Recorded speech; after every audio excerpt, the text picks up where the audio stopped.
you will be happy to know Yeah? this January, it's going to be the 2 years anniversary since we started doing things together. Oh, And specifically reading fan fictions. oh, that's lovely to know. So I have something planned. Oh gosh, you have something planned for us? For Dramatis Lectio. I think we are about ready to tackle at least the first part of my literary magnum opus. Oh gosh. It's the one that I've been hinting to you for a long time. Alright then. By the way, I've been recording for 45 seconds. Oh, right.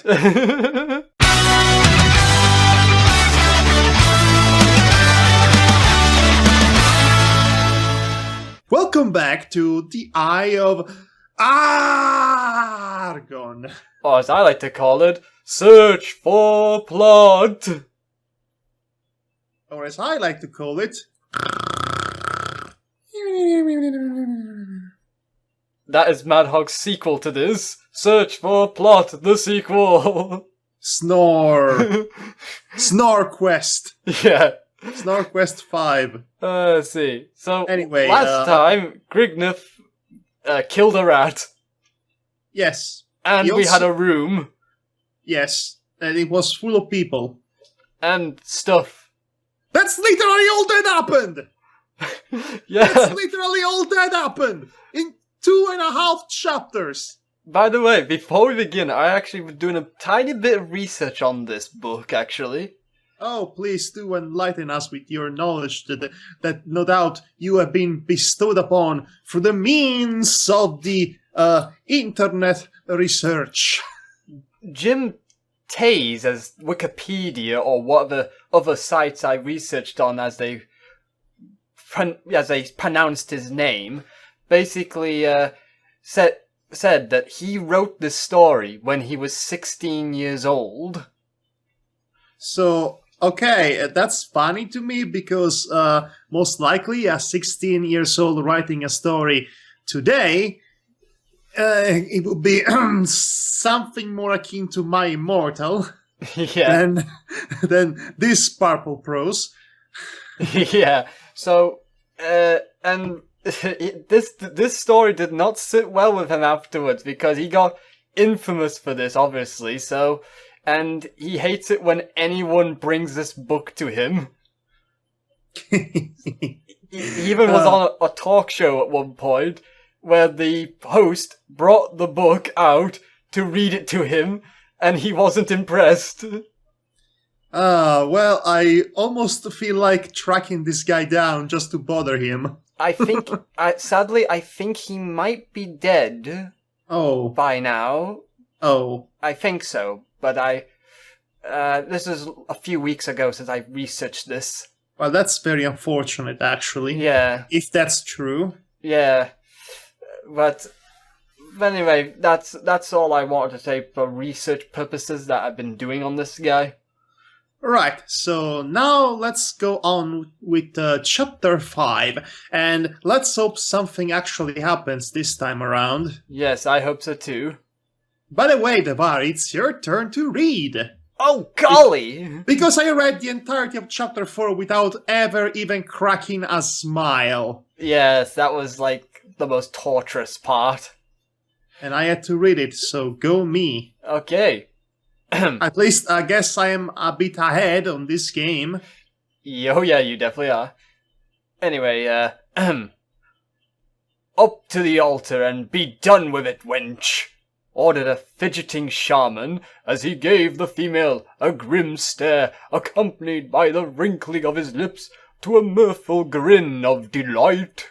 Wait, he just said he had a grin stare, but he also has a mirthful grin? Somehow the two things don't match in my mind. No, it doesn't. The girl burst into a slow, steady whimper, stooping shakily to her knees and cringing woefully from the priest with both arms, whilst... Are you sure it's not cringing? It's supposed to be, but it's not spelt like that.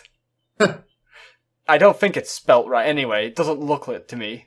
Anyway, Arms wound snake-like around the bulging jade shin. I'm imagining her arms snake-like. She's doing the break dance.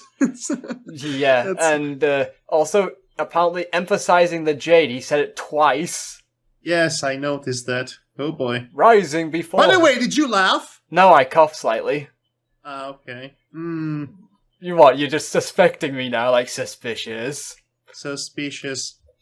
Gee. Okay, you made me laugh now. Okay. Well, that's easy. Okay. Rising before her scantily clad attired figure. Wait, no, it's scantily attired figure. Oh, scantily attired figure. Where did you see the word clad here? I did not mean to say that. I don't know why I saw that word.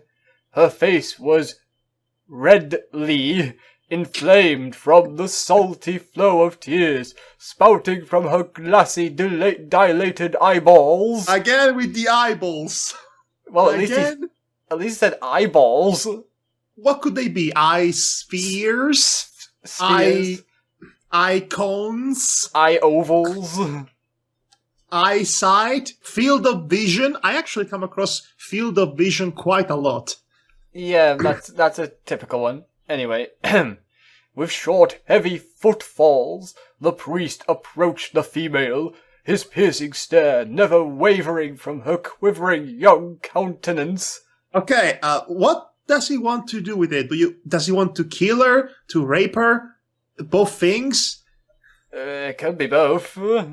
Halting before the terrified girl, he projected his arm outward and motioned her to arise with an upward movement of his hand. The girl... Get up, you! Yeah, by the way, the next line, is not capitalized. Yes, it comes after a period. I mean, after a Steve. The girl... Yes, sorry. So it's a mistake. Yeah. The girl's whimpering increased slightly, and she sunk closer to the floor rather than arising. The flickering torches outlined her trim build with a weird, ornate glow, as it cast a ghostly shadow, dancing in horrid waves of splendor over smoothly worn whiteness of the marble-hewn altar. Go to hell. Seriously.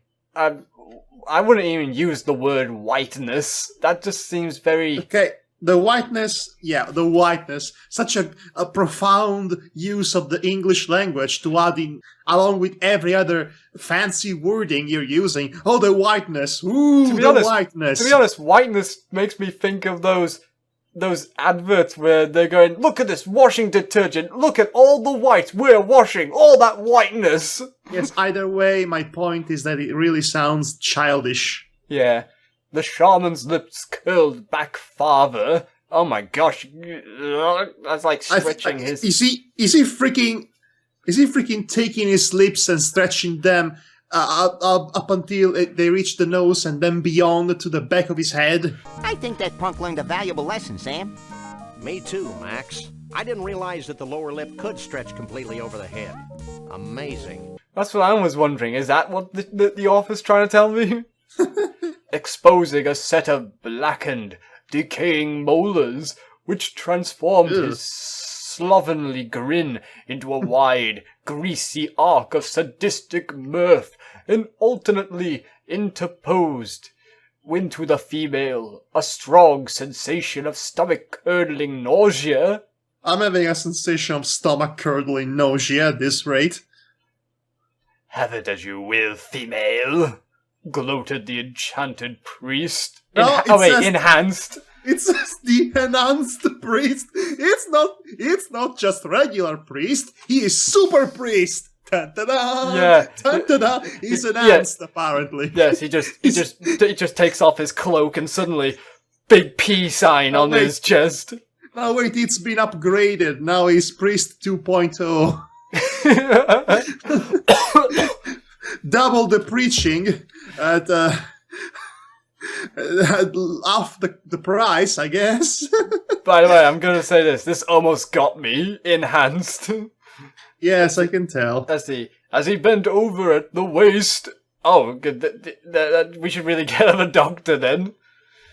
Okay, projecting his ape-like arms forward and clasped the female's slender arms with his hairy round fists. So it's a gorilla man, of course. It keeps up the theme of alien animal people, along with the cowman from the second chapter. Yeah. And everything. With an inward surge of his biceps, he harshly jerked the trembling girl to her feet and smothered her salty wet cheeks with the mouldy touch of the decrepit, dull red lips. I guess this guy needs some chapstick really bad. I was thinking that. The vile stench of the shaman's hot, fetid breath overcame the... Jeez! This guy is a complete slob, isn't it? Yeah, it's like, this is like worse than Johnny Bravo's kisses. Yeah. Thinking that is like, ugh. Okay. Fetid breath overcame the nauseated female with a deep, soul-searing sickness. It is so sickening that it's hurting her soul, causing her to wrench her head backwards and regurgitate a slimy, orange-white stream of swelling gore over the richly woven purple robe of the infused acolyte. It's slime! In other words, she threw up. Yes, it's slime! No, wait, it's vomit! And it sparkles, I bet. It's sparkle vomit. So basically, it's the season 5 finale of My Little Pony. Sparkle vomit. Classic. I had to trademark that. It's comedy gold. Sparkle vomit. Okay. Yeah. The priest's lips trembled with a malicious rage as he removed his callous paws from the girl's arms and replaced them with tightly around her undulating neck, shaking her violently to and fro. It's like, get it all out, woman! Yeah, get it all out! I want to kiss you and make you throw up more! The girl gasped a tortured groan from her clamped lungs, her sea-blue eyes bulging forth from damp sockets. Cocking her right foot backwards, she leashed it desperately outwards with the strength of a demon possessed, lodging her sandaled foot squarely between the shaman's testicles. What was so funny? I'm surprised it didn't say the shaman's spears of manhood. No, it just went with regular old testicles. Yeah, I'm actually quite surprised. Point to you, Arthur. The startled priest released his crushing grip, crimping his body over... I guess he received another crushing grip somewhere else. His body over the waist, overlooking his recessed belly. Recessed belly. Okay, then. Wide open in a deep chasm. His face flushed to a rose-red shade of crimson. You've already said rose-red, so... Yes, redundancy, everyone. Eyelids fluttering wide with eyeballs protruding blindly. Again, eyeballs. Do I have to start an eyeballs count? I hope not. No, I won't. Yeah. Protruding blindly outwards from their sockets to their outmost perimeters, while his lips quivered wildly about, allowing an agonized wallow to gust forth as his breath billowed from burning lungs. His hands reached out, clutching his urinary gland as his knees wobbled rapidly about for a few seconds, then buckled, causing the ruptured shaman to collapse in an egg-huddled mass to the granite pavement, rolling helplessly about in his agony. So are you saying that when she kicked him in the nuts, it hurt like hell? Apparently so. Oh, well, what do you know? I mean, I know it's very hard to, And analyze this. And he took an entire paragraph to say just that. That's also remarkable. Yeah. The pathetic screeches of the shaman groveling in dejected misery upon the hand. Dejected misery. So, it's not just misery, it's redundant misery, basically. Apparently so. This... I have no words. Apparently you have to over-dramatize the misery. You don't have to add an adjective to every single word you use, you know? Upon the hand-hewn granite laid pavement, worn smooth by countless hours of arduous sweat. So he's falling in slow motion, basically. Hey, what you say? Oh, that you only meant well. Oh, what you say? And this meme was made. And I couldn't help it. Anyway, sweat and toil, a welter of ichor oozing through his clenched hands, attracted the perturbed attention of his comrades from their foetid ulations. What kind of a word is this? Foetid ulations.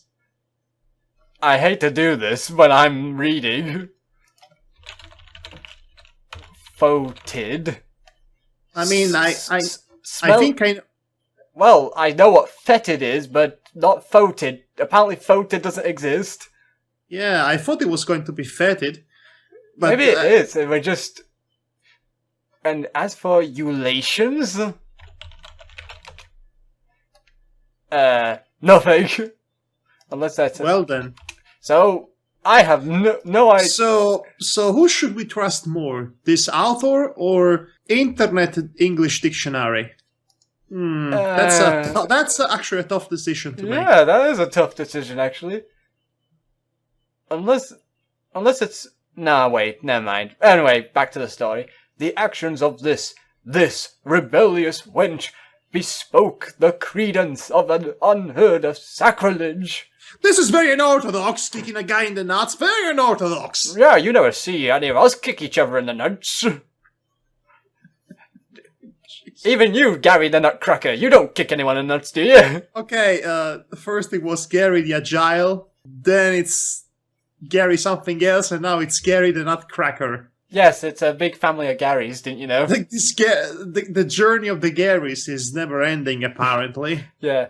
Never before, in a lost maze of untold eons, had a chosen one dared to demonstrate such blasphemy in the face of the cult's idolic deity. That's a mouthful. I have no idea what I just said. The cult's idolic deity, that's a mouthful. First off. Yeah. And second of all, they are angry with her because she dared to kick the guy in the nuts. It's saying the same couple of things in multiple paragraphs. I know. It's the same. It's all the same. The girl cowered in unreasoning terror. Unreasoning? I think she has big reasons. I think it's pretty reasonable, all things considered. Did this author have something against women having, sense? Well, considering this is clearly the main love interest, I think yes. Oh gosh. Helpless in the face of the Emblazoned. Oh, emblazoned. Okay, that's the first time I've seen that word. Emblazoned acolyte's rage, her orchid tousled face smothered betwixt her bulging bosom as she shut her curled lash tightly, hoping to open them and find herself awakening. Wait, her face is smothered betwixt her bulging bosom? Yes. How? So apparently How is that physically possible? Apparently she pushed her breasts up into her face. Either that or it's the other way around. It's kind of anatomically difficult to do. Yes. I think either way it would hurt. Anyway, awakening from a morbid nightmare. Yet the hand of destiny decreed her no such mercy. The antagonized pack of leering shaman converging tensely upon her prostrate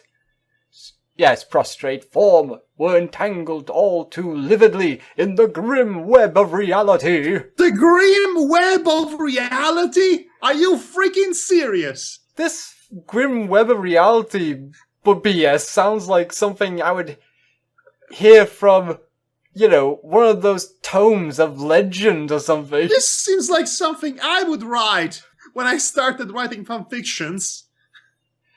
I mean, this is bad. This is really bad. Yeah.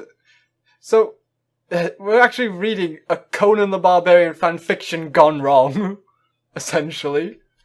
An extremely pretentious one at that. Shuddering from the clammy touch of the shaman as they grappled with her supple form, hands wrenching at her... Supple. Yes, supple chicken breasts. Hands wrenching at her slender arms and legs in all... Outcropping breasts. Oh yeah, that one.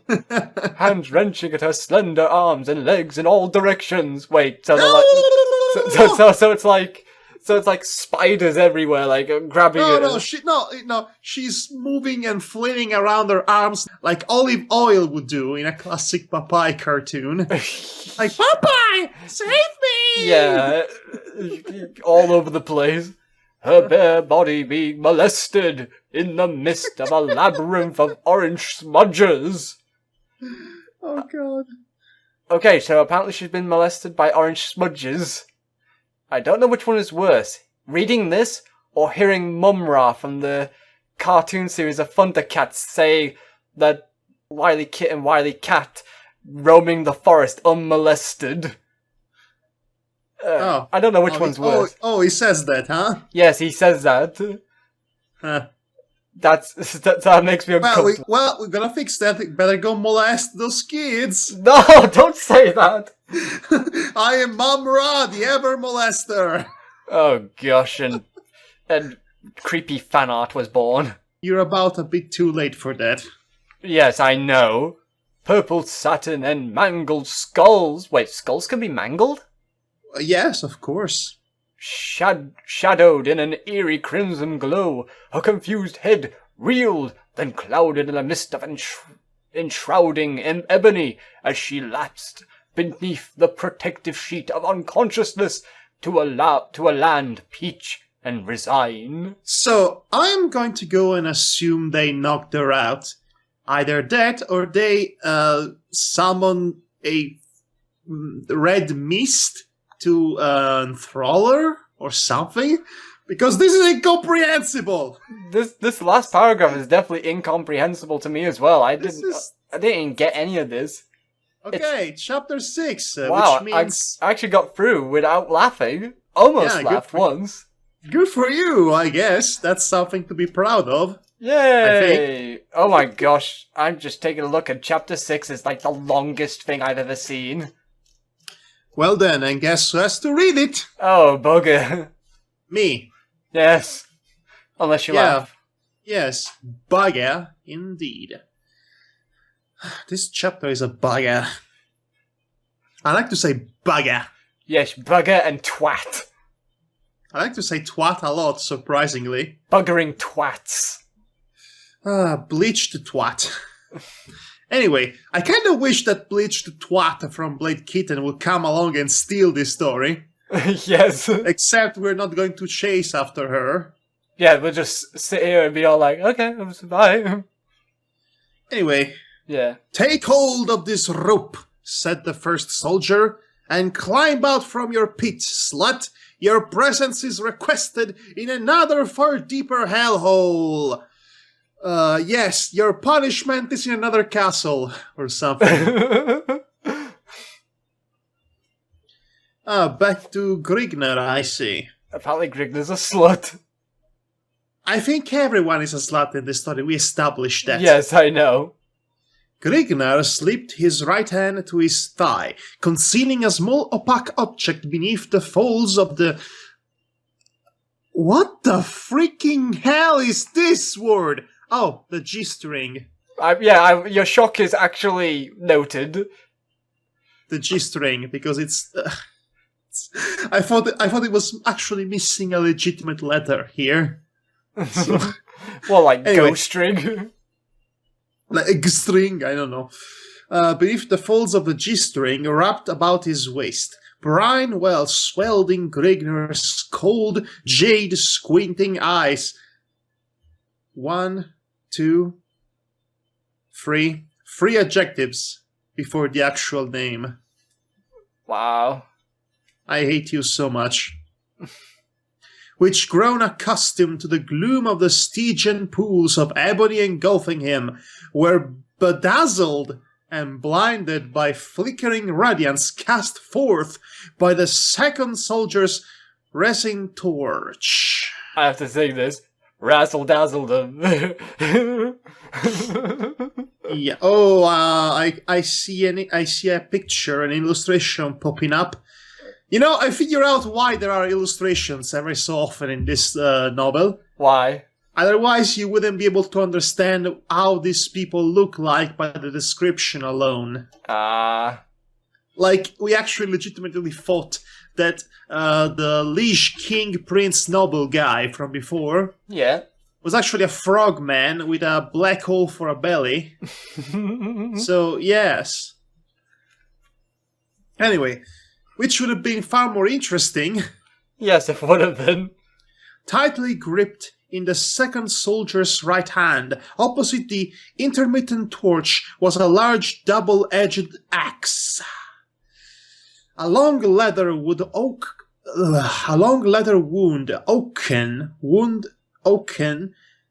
I don't know if I'm actually reading this right, but anyway. It's probably wound. A long leather wound oaken handled transfixing the center of the weapon's iron head. Adorning the dorsos of both of the sentries were thin yet sturdy hauberks. The breastplates. The breastplates? Seriously, there's an S missing. The breastplates. Breastplates the Hitman heart. Oh gosh. This is... wow. I'm actually trying very hard to hold myself. Because yes, you can do it. the breastplates, of which were woven of tightly hemmed twines of reinforced silver braiding... Oh, there's a period. Sorry, I thought the sentence was going to continue. Yeah, it's a kind of strange, weird place to stop. God. This story is making me question my syntactical knowledge, you know? Yes, I think this story is making me question, should I even be reading this anymore? I guess. Well, let's continue. Know. Capping the soldier's feet were thick leather sandals, wound about their shins to 2 inches below their knees. Wrapped about their waists were white satin... Is this even necessary to describe the sentries, I mean? Probably not. What's the point? What's the point? They're just a couple of random extras. They're easily disposable ones. What's the point of describing what they're wearing in such gruesome detail? There is none. Nope, there's none. I can't think of anything other than because. With slender bladed poniards. Dangling loosely from them, the heels of which featured scarlet encrusted gems. So, are you going to rob these guys? Well, you think that would be the most logical thing to do? Maybe that's why he's gonna nick it all. Resting upon... I'm seriously missing my immortal here. Oh, gosh, really? My immortal was fun, for all the wrong reasons. Resting upon the manes of their heads, they are ponymen now. That explains the poniards. They are horsemen. Yeah, poniards, by the way, is daggers. Small daggers. Yes, I figured. It said bladed before. Yeah. Yet another unnecessary redundant adjective, I might add. Because I don't think there are daggers that are not bladed. And if there are daggers that are not bladed, I'd like to see them. Yeah, because are they I cannot picture a freaking dagger or a knife that doesn't have a blade because it's a knife. I'll be surprised. You stupid asswipe! I'll be surprised if there was a dagger that was clubbed. Then it's not a dagger, it's a club! Damn it! Okay, rest upon the manes of their heads. And reaching midway, Mortal Kombat, to their brows were smooth copper morions. Yes, they sure are a couple of morions, if you know what I'm saying. Yes. Spiraling the lower portion of the helmet were short, upcurved silver spikes, while a golden hump spired from the top of each bassinet. Beneath their chins, wound around their neck. Oh my gosh, this is like the third time it uses the word in this specific way. Yeah, wound. They're starting to wound me up. It's starting to cause me an actual physical wound, if you know what I'm saying. Oh, yeah. Wound around their necks and draping their clad shoulders dangled regal parkle satin clocks, which flowed midway, to the soldiers' feet. So, are these like the soldiers from Asterix that we're just gonna beat the crap out of and then just take their uniforms? I don't know. And overhand. Oh, they're a couple. How cute. Aww. This story. And overhand, feet braced against the dank walls of the enclosure, huge Grigner ascended from the mouldering depths of the forlorn abyss, his swelled limbs stiff due to the boredom of a timeless inactivity, compounded by the musty atmosphere. Atmosphere. The musty atmosphere. Oh gosh, that's not even... No. The musty atmosphere. Okay, if I'm not going to laugh at this, I'm never going to be laughing ever again, honestly. No, it's not even a word. The musty atmosphere. Oh, this is terrible. And the award goes to someone else. The musty atmosphere and chugged granite protuberant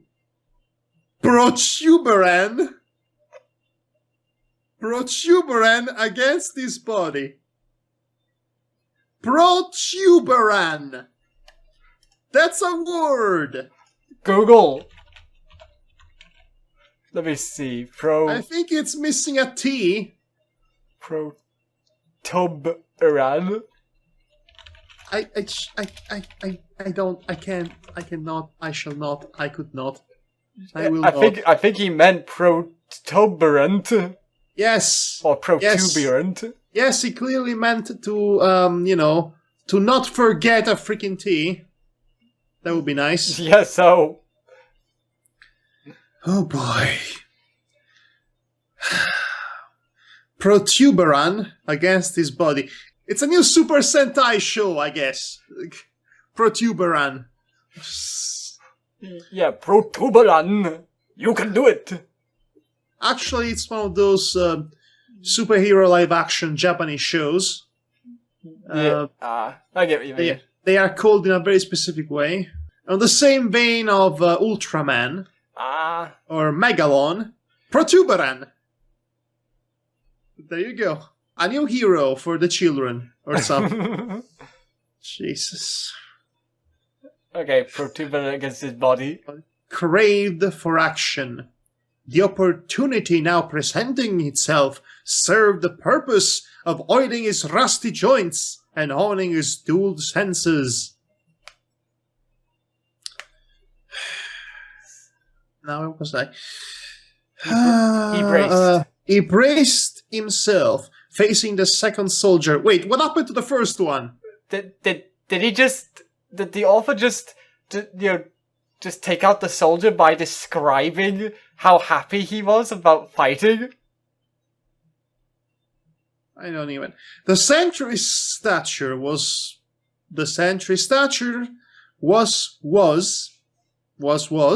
Yes, wildly, 2 was's. wildly exaggerated in the glare of the flickering crescent capex. The crescent capex in his right fist. The crescent capex. Are you sure it's not French? The crescent capex. Crusade What is this? What is this? What even is this? What? I just Ah. love this. Wildly exaggerated. Yeah, the story is wildly exaggerated. The writing is anyway. His eyes were wide open in a slightly slanted owlish glaze, enhanced in their sinister intensity by the oak bill. The oak bill. Carry on. There's more. The oak bill curve of his nose, and pale, which is a whole word, and pale has become a whole word, and pale. Yellow peak of his cheeks. It's official. We're fighting Birdman now. I like Birdman. It's a great film. and I also partially enjoyed the Adult Swim cartoon series of Harvey Birdman, Attorney at Law. Really? No. Okay. Just checking. Place your hands behind your back. I thought he was attacking them. What was this description of the guard basically being scared shitless? I thought he was attacking them. I'm going. God. Oh gosh, I can't help myself.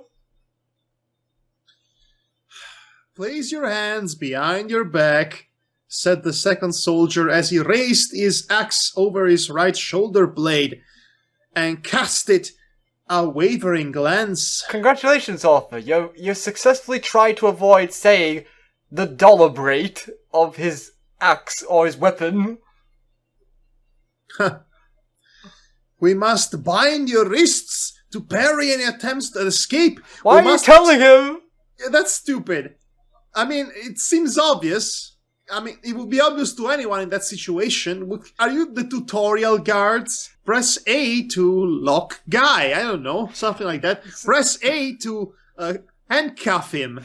Wait a minute. Is one of you new on the job? Is that it? One of you's new here, so that you'll have to tell the other soldier how to do the job? Yeah. We must bind... That's all I have to say about it. We must bind your wrists to parry any attempts at escape. This we is must stupid. I know. We must make this story longer than necessary, because if it ends, the world will be destroyed. We must make this paragraph as long and obnoxious as we could possibly do. Our life depends on it. We're probably not helping, by the way. I know. Be sure to make the knot a stout one, Broig. Oh, so he was explaining. We wouldn't want our guest to take leave of our guidance. By the way, great name, Broig. Oi, Broig. How you doing, Broig? Broig Lesnar. Broig. Okay. Broig the guardsman. That's going to replace Gary. Yes. Yeah, that's definitely going to replace Gary. Broig. Broig. Oh wait, Broig grasped the Grigner's left wrist and reached for the barbarian's right wrist. That's not redundant in the slightest. That's not weird to read out loud at all. Yes, it could have said easily, takes a hold of both of his wrists. Grigner wrenched his right arm free and swiveled the face to face Broig.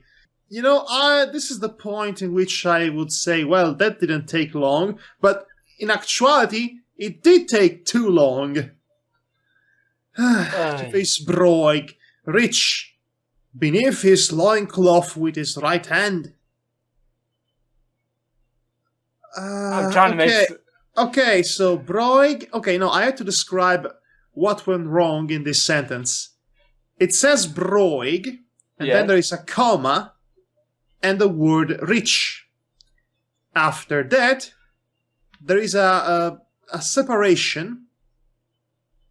How do you call that flat line? I just call it a line, really. It's... Okay, there is this line that separates this sentence from the rest of the sentence, which is the same as to say it's in between parentheses.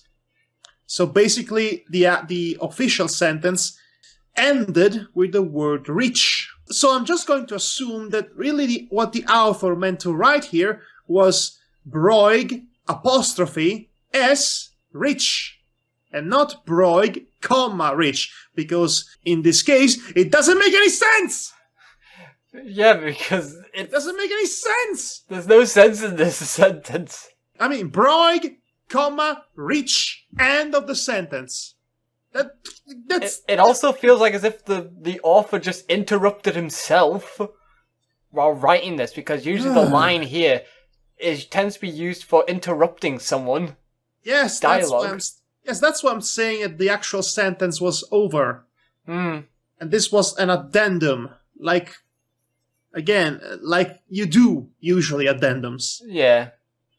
Anyway, the sentry grappled at his girdle for the sheathed dagger, but recoiled short of his intentions as Gregner's right arm swept to his gorge. Gorge? Yes, the gorge. So these birdmen have gorges for bodies? I'm sure it meant something that actually makes sense. Yes. The soldier went limp, his bobbing eyes rolling... Holy shit, beneath fluttering eyelids. Oh, he's just unconscious. I thought his eyes were rolling out of his sockets. I thought his eyeballs were loose in his head. A deep welt across his spouting gullet. Without lingering to observe the result of his efforts, Grigner dropped to his knees. The second soldier's axe cleft over Grigner's head in a bise of silvered ferocity, severing several scarlet locks from his scalp, severing several scarlet. What an alliteration. Coming to rest in his fellow's stomach, the iron head crashed through mail and flesh with splintering force, spilling a pool of crimson entrails over the granite paving. I like how the word blaze is like blizz. I like crimson entrails. That's funny. Yes, apparently that's funny. Not enough to laugh, though. No. This has been the worst game of try not to laugh we ever done. Yeah. There is actually not so much to laugh about it at this point. Not since Dickard, at least.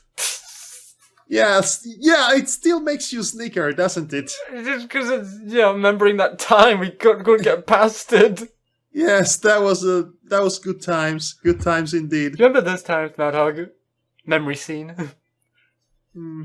Flashback. Do. Oh wait, we don't have the budget for that. Sorry about that, folks.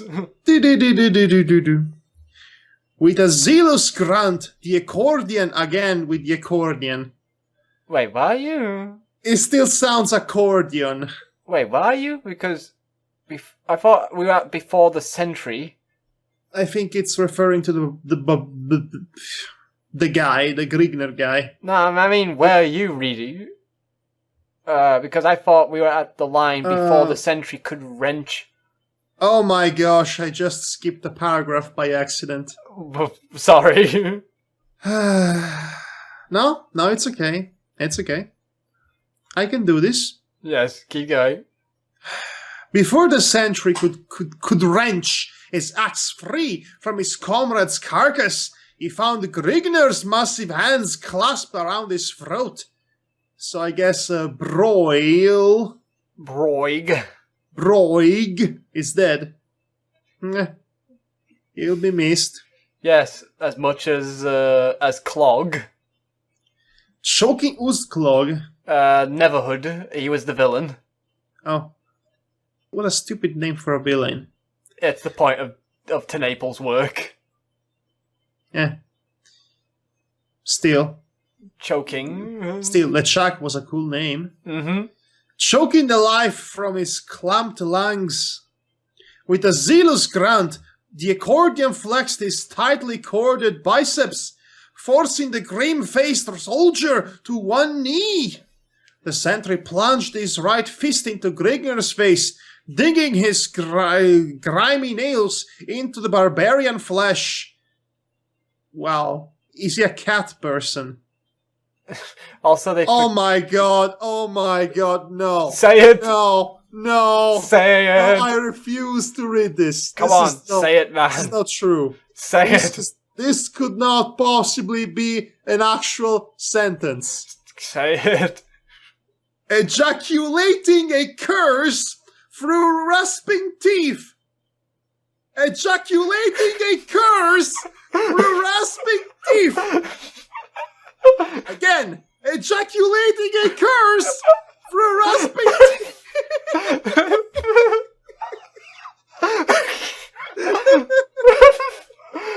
What is this? Ejaculating a curse through rasping teeth. Who writes this? Apparently Jim Tastus. Who writes this stuff? Thinking his ejaculations. Insanity. This is pure, unaltered, unbridled nonsense. Ejaculating a curse. Why? I just have to ask, why? I guess you laughed, so that means I have to go. Yeah. Yes, I did laugh. Alright, let's see if I can get through this. Ejaculating a curse through rasping teeth, Grigner surged the bulk of his weight forward. Forward. It's a word that doesn't exist. Bowling the besieged soldier over upon his back. The sentry's arm collapsed to his thigh, shuddering convulsively. His bulging eyes staring blindly from a bloated cherry-red face. Rising to his feet, Grigner shook the blood from his eyes.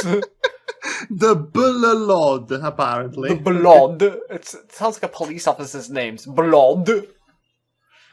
Ruffling his surly red mane as a brush fire swaying to the night-time breeze, stooping over the sprawled corpse of the SPR sprawled. The sprawled corpse of the first soldier. This was published. This was actually published by someone. This was written by human hands on a typewriter, most likely. Well, it was the 1970s, so yes. Grigner retrieved a small white object from a pool of congealing gore, snorting a gusty billow of mirth. So he snorted the gore, did he? He's the ultimate warrior! That explains everything, Hulk Hogan! He once more concealed tiny object beneath.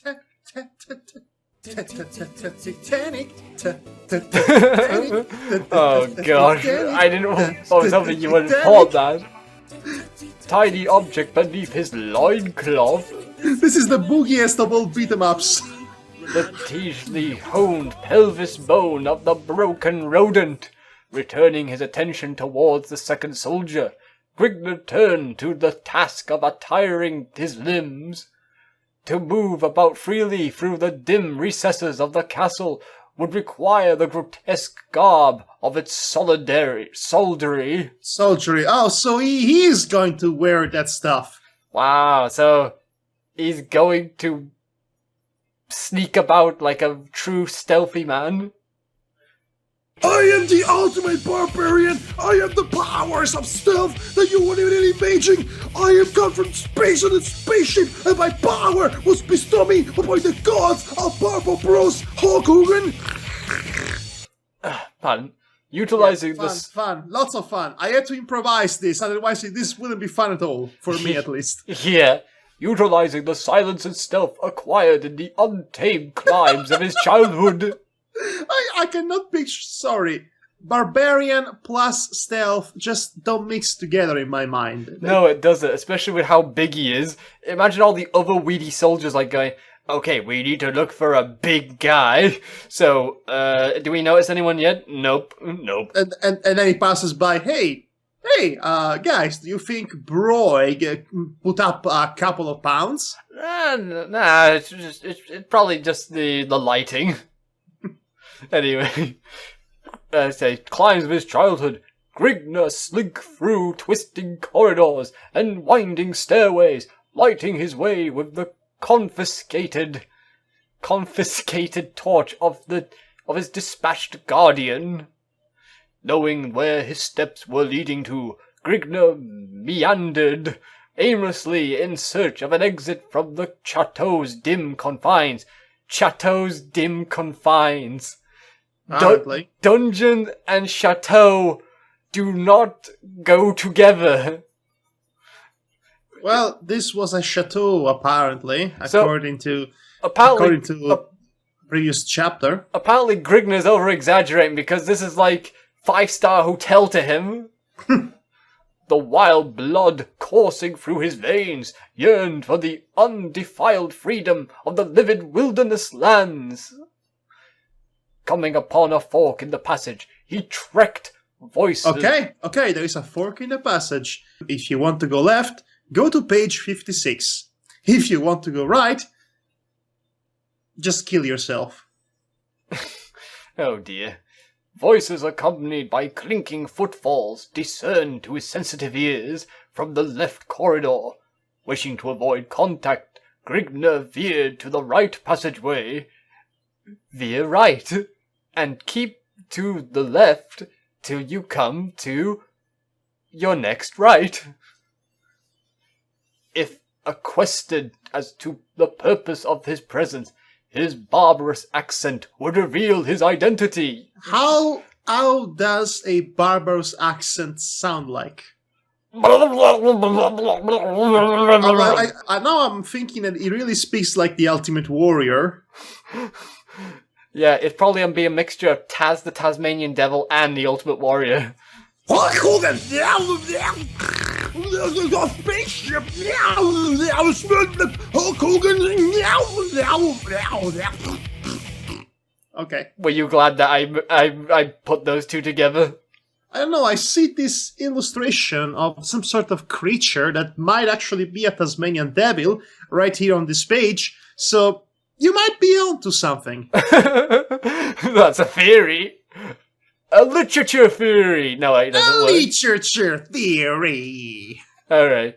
Being that his attire was not that of the castle's mercenary troops, and probably the fact he's a bodybuilder of like 10 times the size. It's like he's the ultimate warrior, basically, so yeah, it will be noticed. In grim silence, Grigna treaded down the dingily lit corridor. Dingily lit corridor, apparently. Mm-hmm. A stalking panther creeping warily along on padded feet. Wait, there's a stalking panther now with him? This is... Sure, this is a preview to Far Cry Primal, I guess. After interminable period of wandering through the dull corridors. No gaps to break the monotony. The monotony is a guy named Tony. They call him Monotony. Hey, Monotony, how you doing? I'm doing fine, thank you, Bicolored Billy, I guess. Her name is Bicolor Billy. Oh god, imagine gangsters dressed like that now. of the cold grey walls. Grigner. Espied a small winding stairway. I think he means spied. Descending the flight of arced, of arst. I don't know if that's which way is better. Just keep moving. Granite slabs to their posterior. Posterior. Grigner. That's bad. Yes. Grigner was confronted by a short hallway leading to a tall arched wooden doorway. Okay, so hallway, as in 2 A's, 1 L. No? Hallway. The hallway. Sounds like something, I don't know what country would say that. This is so pitiful. Halting before the teeming portal. The teeming portal, just before the swaggering bathroom, or the swinging broom, I guess. I don't know. And the cozy kitchen.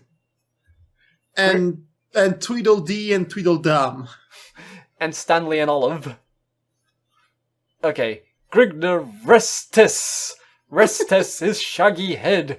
Again with this word. Don't use shaggy as a serious word, please. Nobody can take that seriously. No, because usually Shaggy is like Shaggy from Scooby-Doo, or someone's clothes is not in good condition. Shaggy from Scooby-Doo kind of ruined that word for, every other context. Yeah. Head sideways against the barrier. Detecting no sounds from within, he grasped the looped metal handle of the door. You mean the doorknob, right? Or the door handle? His arms surged... As he moved with impetuous intent towards the interchanging room device, he grabbed the handy handle of handling maneuvering to open the gate to another room dimension.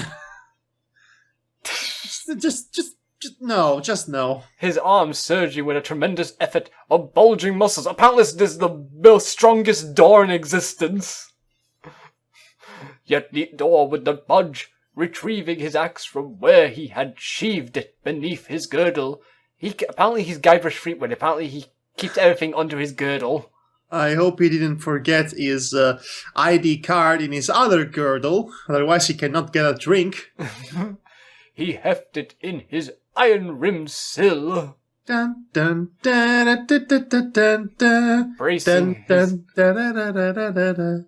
Bracing his sandaled right foot against the rugily hewn wall, teeth tightly clenched, Grigner appeared the appeared. Madhog, is this Italian? Tell me. It's a word that doesn't exist. Appealeverd. As APPILEVerd. Yeah, ERED. A pileverd. No. What? Why are you serious? Oh no, Grigner is going to do the apileverd. This is the most outlandish word we come across in this entire reading. I have no idea how anyone's supposed to read this. Okay, apileverd, the oaken haft. Do you mean shaft? Employing it as a lever whereby to pry open the barrier. The lever wound hilt bending to its utmost limits of endurance. The massive portal swung open with a grating of snapped, latched, and rusty iron hinges. I'm surprised I haven't laughed yet at any of this. Yeah, surprising is the word of the night.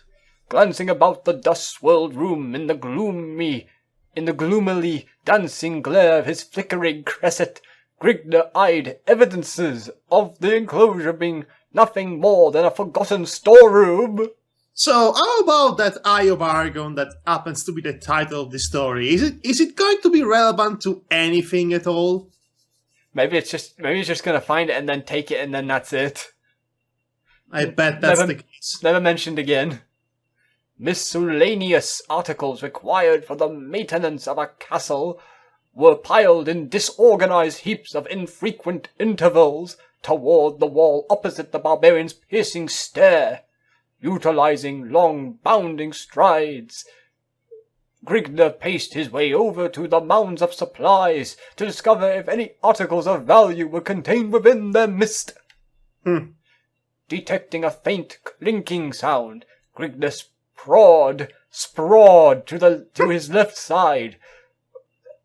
I'm pretty sure maybe sprawled might be it, but I don't want... Wait, finish the sentence. Okay.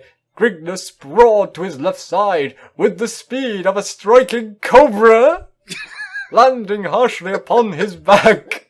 That's adorable. I don't even know. Torch and axe loudly clattering to the floor in a morass of sparks and flame. An elm-woven board leapt from collapsed flooring. Leaped. Oh, leaped from collapsed flooring, clashing against the jagged flooring and spewing a shower of orange and yellow sparks over Grigner's startled face. Rising uneasily to his feet, the half-stunned Ecordian glared down the gruesome arm of death he had unwittingly sprung. What is this murifk? It's an exclamation. It's Mirif? a swear, maybe. Maybe it's a swear. Murifk! Or maybe it's supposed to be... No, it can't be someone's name. No. By the way, gruesome, it's missing an E. You know? Yes. It's instead of gruesome, it's like some grew. Yeah, grew. As in the animal. As in the animal, the grew. Yeah.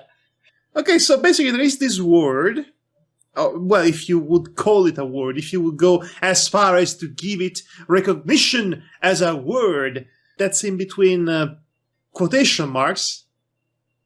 So this is a word that somebody in the story is actually uttering. I want you to think about that. I already did. Somebody, no, whomever is listening. Okay. I want you to think very, very long about this.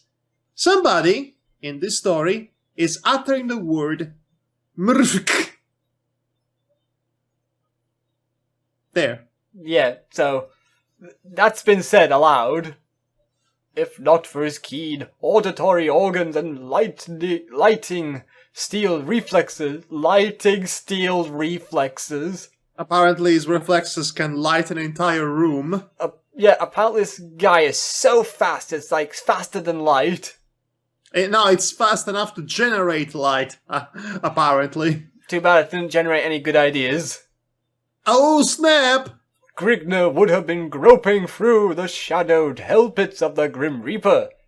He had unknowingly stumbled upon an ancient, long-forgotten booby trap, a mistake which would have stunted the perusal of longevity. Perusal. Oh, perusal.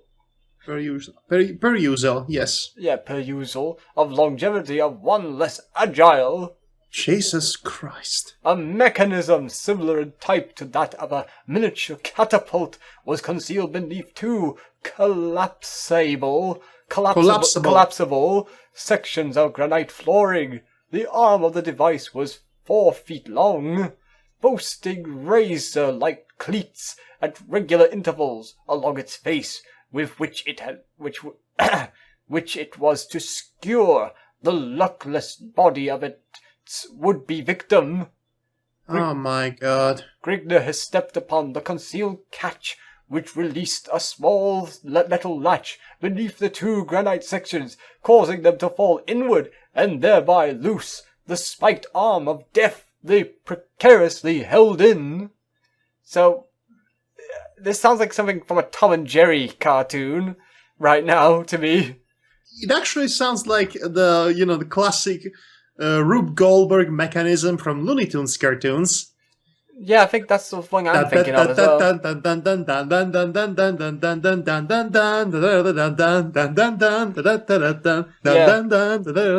I think that's what I'm thinking of as well. I just wanted to hum that particularly catchy tune. Yeah, I think I wouldn't blame you. Partially out of curiosity and partially out of an inordinate fear of becoming a pincushion for a possible second trap, Grigner plunged his torch into the exposed gap in the floor.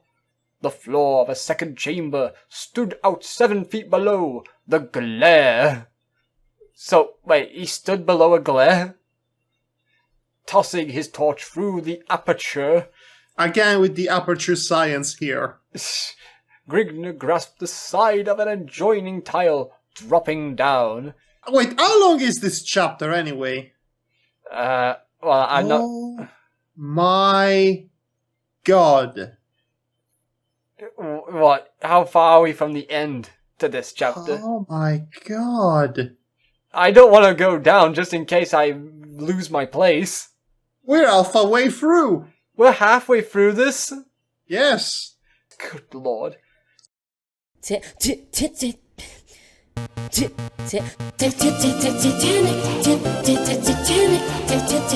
moodiest of beat 'em ups. This is definitely accurate to the movie. Remember, you could have called this game First Camel, and now I would have argued with you.